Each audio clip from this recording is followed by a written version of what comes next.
Let's take a look at what's happening over on X. Pray for this man. I pray all the time for that man to be held accountable for all the crimes that he's committed. JD Vance posts,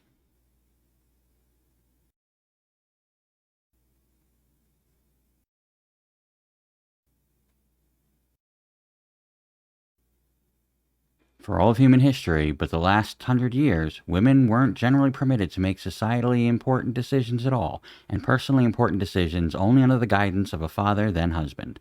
Then, for the last 100 years, we decided to try this experiment where we put women in charge of themselves and much else.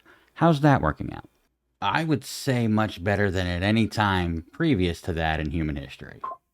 Responding to a post by Ilhan Omar that says, "Sorry, Trump can hate all he wants. I'm not going anywhere." Congressman Randy Fine replies, "My goal is to not give you a choice." Translation, my goal is to subvert democracy to remove a political opponent. Brian Hollyhan posts, "A lot of people will say, sit down, you're too young. I'm here to tell you the opposite. Stand up because you're young." 1 Timothy 4:12 reads very simply, "Don't let anyone look down on you because you are young, but set an example for the believers." People don't dislike this guy because he's young. They dislike him because he's an entitled little shit who spews bullshit and is clearly financially backed by somebody. Legacy media is made and trusted primarily by Democrats. So let me see if I got this straight. Because 1/3 of journalists in the legacy media are Democrats, and because Republicans have spent the last few decades trying to persuade everybody that legacy media is lying, somehow it's a big old conspiracy theory run by Democrats.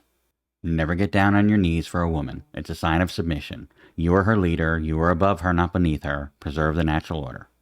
Look, if this is your kink, I'm not here to shame you at all. But for me, my wife is a strong, independent warrior, and I wouldn't have it any other way.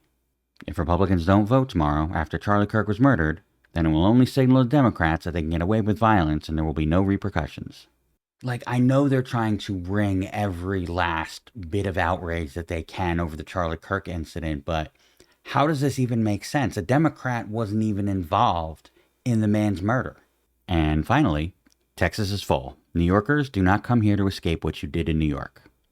First of all, anybody leaving New York City now is probably MAGA or at least a Republican or conservative to begin with.